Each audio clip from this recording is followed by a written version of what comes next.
Can everybody hear me? I hope. Okay. Now my topic is revisiting the method of Hippocrates. Okay. And as I mentioned earlier, because I get a bit of a flu, my voice is not so clear, Dr. Michaela September, who is one of our main doctors at our clinic in Cape Town, is going to assist me with the presentation. So without ado, let me go on to my first slide. Introduction to the presentation. Before commencing with the presentation, I would like to provide a brief background of my career and the establishment of the Institute. I qualified as a Western trained pharmacist in 1969 and established a pharmaceutical manufacturing company in 1974, which, when sold in 2007, was the largest privately owned pharmaceutical company in South Africa. Now, let me tell you a bit about the establishment of the Institute. After a traumatic experience of my youngest daughter, who after a lung biopsy was diagnosed with fibrosing alveolitis and told that the causes are unknown. This made me realize the limitations of conventional Western medicine. And so in 1997, I established the Ibn Sina Institute of Tibb, a public benefit organization to promote the training and practice of the medicine of Hippocrates under the name of Tibb, Arabic word for medicine, both locally and internationally. Now I'll go on to the next slide, and then I'll let Michaela continue with the discussion. Michaela, all yours. Go for it.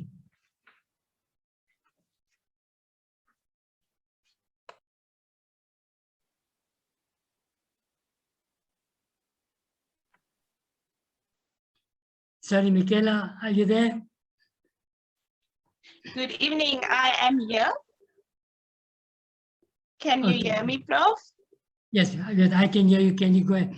I hope everybody else can hear you as well. Please go ahead. The Good first slide. evening. Please go ahead. Hi, can everybody hear me? Yes, we can. So please go ahead, Michaela. Yes, we can hear you. Kindly proceed.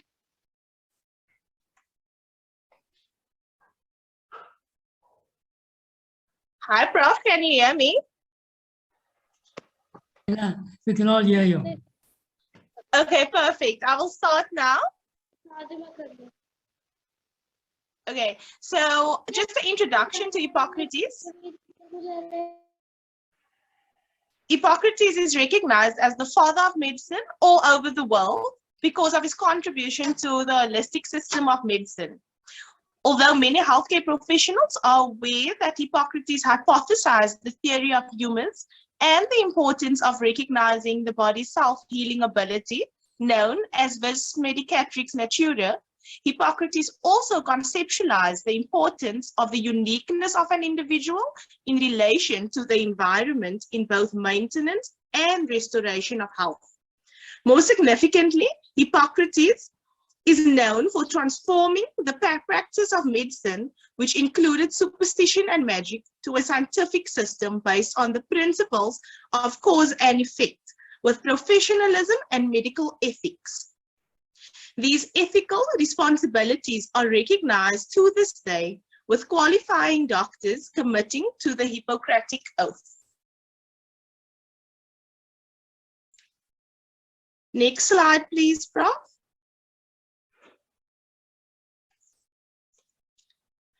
So listed below is just a brief summary of the philosophical principles of the medicine of Hippocrates. Vis medicatrix natura. This literally means the healing power of nature, and it was described by Aristotle as physis. Physis is the body's instinctive response to maintain and, where necessary, restore health. Physis maintains homeostasis at a cellular and subcellular level between all the organs and systems of the body by constantly monitoring and adjusting the millions of biochemical and physiological pathways that are genetically designed. Number two would be humus. The humoral theory hypothesized that the body consists of 4 humus with respective qualities. First one being blood, which has hot and moist qualities, phlegm, which has cold and moist qualities, yellow bile, which has hot and dry qualities, and black bile, which has cold and dry qualities.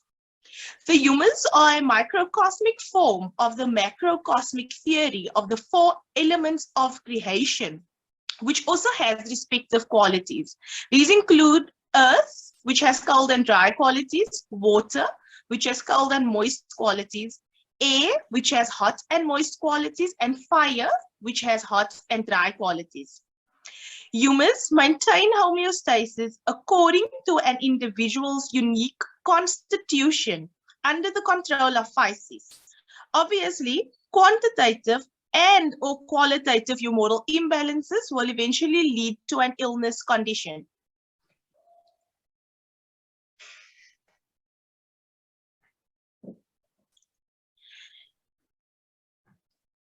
Now, point 3 would be the uniqueness of an individual. This is described by the famous saying of Hippocrates: "It is more important to know what sort of person has a disease than to know what sort of disease a person has." Galen expanded on the uniqueness of an individual and hypothesized the temperamental theory based on the four humors described earlier, with each individual having a dominant temperament. Also with qualities, these include sanguineous, which has hot and moist qualities, choleric, which has hot and dry qualities, phlegmatic, which has cold and moist qualities, and melancholic, which has cold and dry qualities. Point 4 is the uniqueness of an individual in relation to the environment. Hippocrates hypothesized that human beings grow at the expense of its environment, taking what is necessary and rejecting what is unnecessary. Disease will occur when there is a difficulty of digesting the environment, which is known as pepsis. While the term dyspepsia refers to indigestion is still used today, the concept of pepsis in relation to the environment was expanded upon during the 9th and 11th century within the context of the 6 essential lifestyle factors as activity, sleep and wakefulness, psychic movement and response, evacuation and retention. The impact of lifestyle factors is based on the qualitative effect of each of the lifestyle factors. For example, weather is either hot or cold. Foods such as ginger are heating. Sleep is cooling, while exercise produces heat.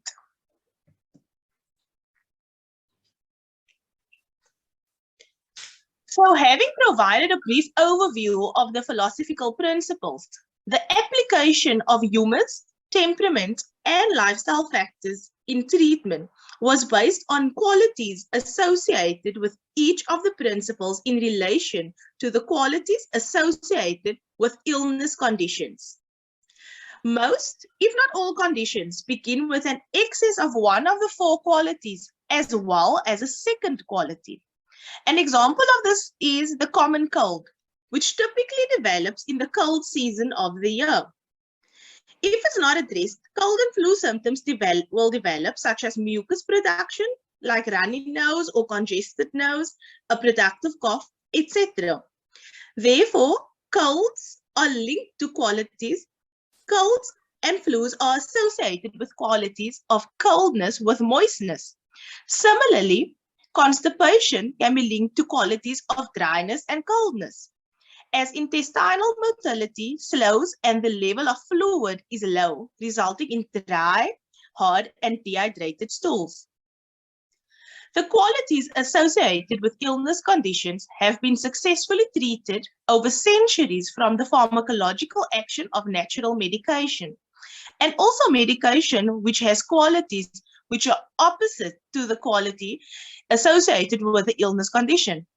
This is in keeping with the understanding of allopathic medicine, where the word allo is opposite to the signs and symptoms which is associated with a specific illness condition.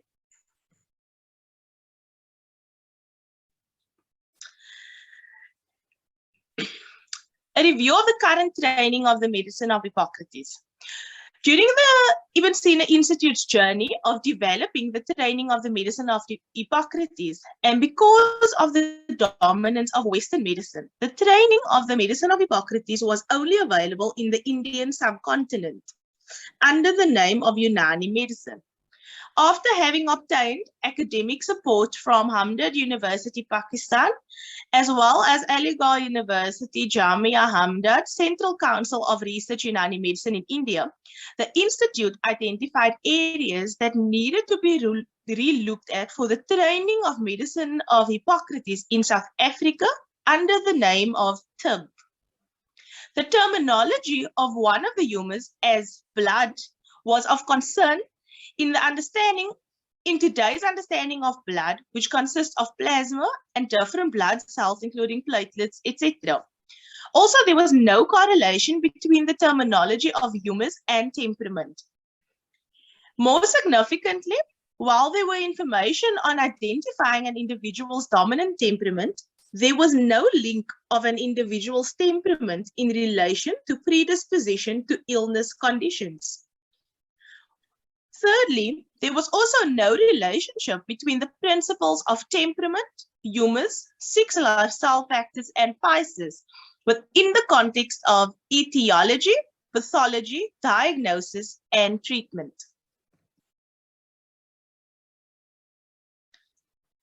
Addressing the above concerns, the Institute was established to address these concerns and to develop the training material for Unani Tibb doctors.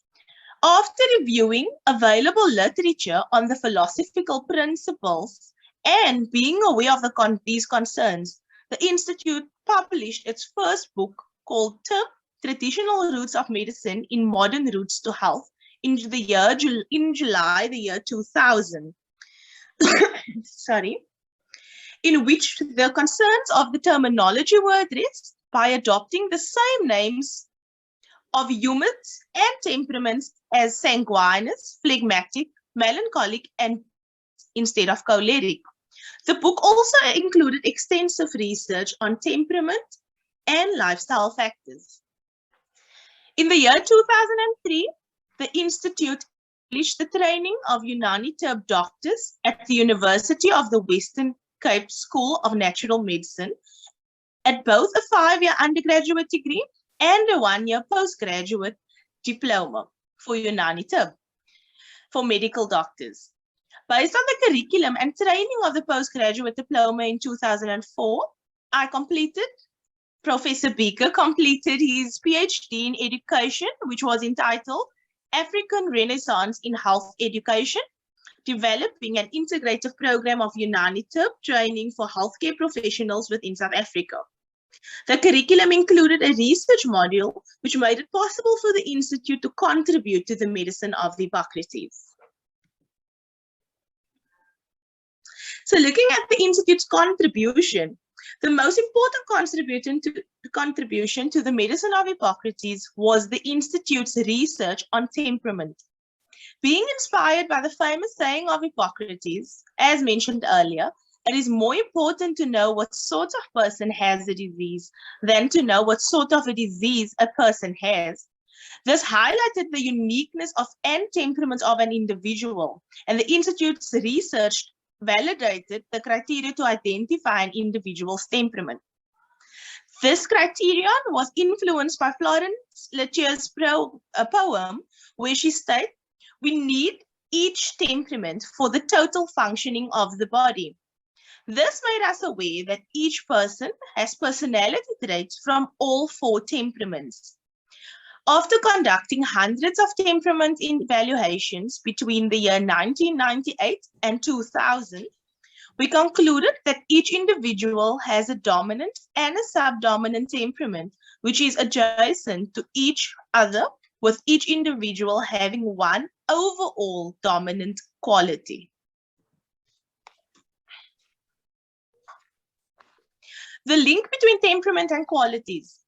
The diagram, as shown, lists the 4 different temperamental types with respective qualities, and it also indicates the overall dominant quality associated with an individual's temperamental combination of a dominant and subdominant temperament. For example, a person with a combination of a sanguineous bilious temperament will have a dominant quality of heat, less of moistness and dryness, and the least amount of coldness. Similarly, the phlegmatic and melancholic temperamental combination will have a dominant quality of coldness, less of moistness and dryness, and the least amount of heat. The Institute thus hypothesized that the dominant quality associated with the individual's temperament provided insights into the predisposition to illness conditions having similar qualities.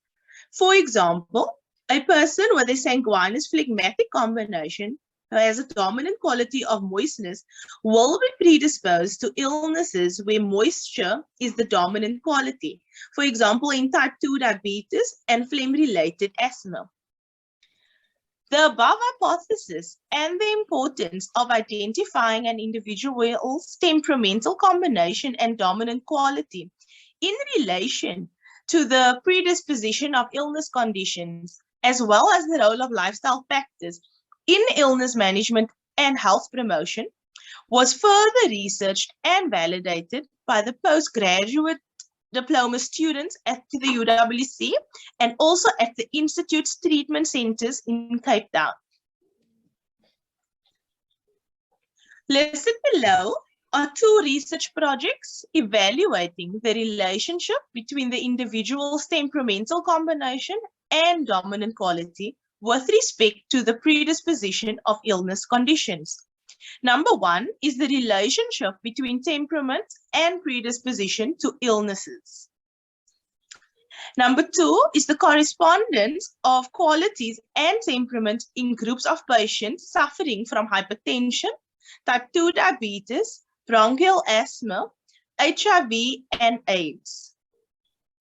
The results available on the above links confirm a definite relationship between an individual's temperamental combination and dominant quality with respect to the predisposition to illness conditions. Furthermore, research was conducted on immortal imbalances. Listed below are two research projects with respect to immortal imbalances.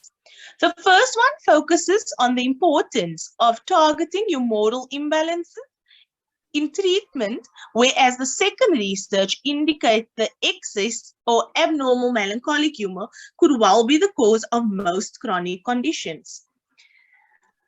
The first one is treatment of humoral imbalances at a cellular or subcellular level. Significantly, 55% of the patients were successfully treated with only medication which targeted the humoral imbalance. This highlights the importance of identifying and targeting humoral imbalances in treatment. The second one is the excess or abnormal melancholic humor, the cause of chronic conditions. The results highlighted that excess and abnormal melancholic humor with the weakening of physis over the age of 40 may well be the cause of chronic conditions. Research relating to the lifestyle factors. So listed below are two projects on the role of lifestyle factors in health promotion and illness management. The first one was the role of lifestyle factors in the management of patients with HIV and AIDS, type 2 diabetes, and hypertension. The overall positive result on both the quality of life indicators as well as clinical parameters confirmed the importance of lifestyle factors in the management of illness conditions. The second one was the impact of Tibb lifestyle factors in health promotion and illness management. Of the 120 healthy patients or clients, 97% reported positive results per client, which was equal to 6.4 positives.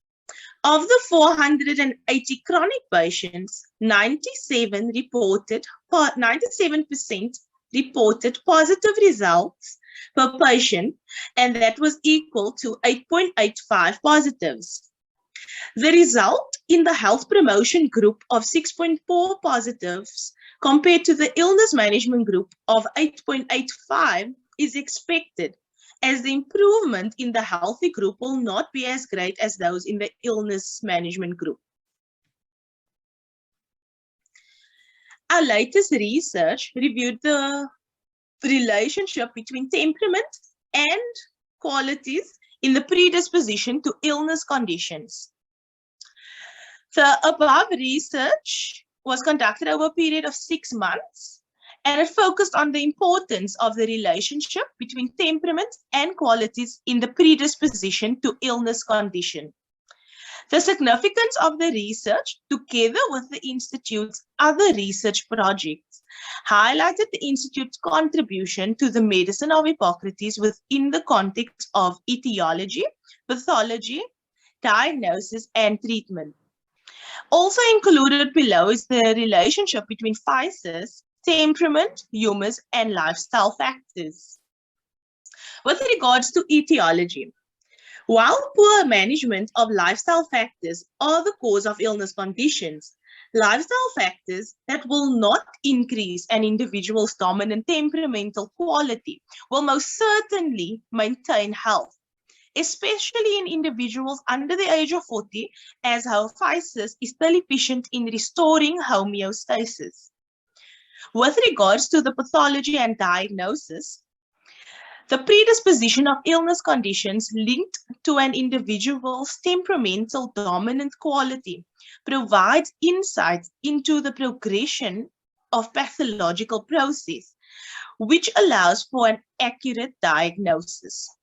In addition, the Institute's contribution to the humoral theory highlights the importance of identifying excess or abnormal humours for a better understanding of the pathological processes in illness conditions.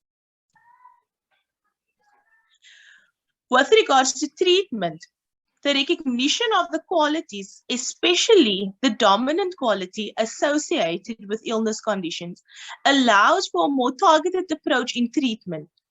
In addition, the inclusion of medication aimed at restoring humoral imbalances will most certainly address the causes of illness conditions at a cellular and or subcellular level.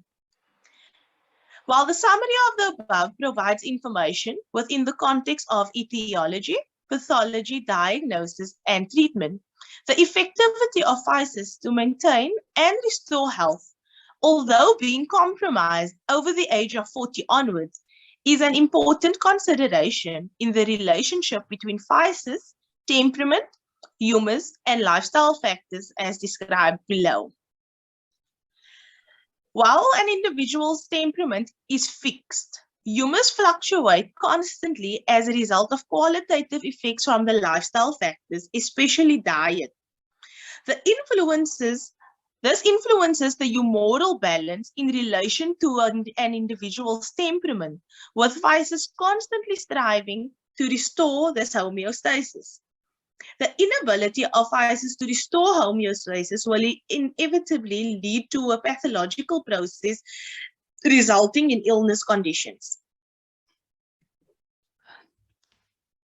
Thank you, Michaela. Come to the last slide. I would like to just mention it. The summary of No the problem. contribution to the medicine hypothesis.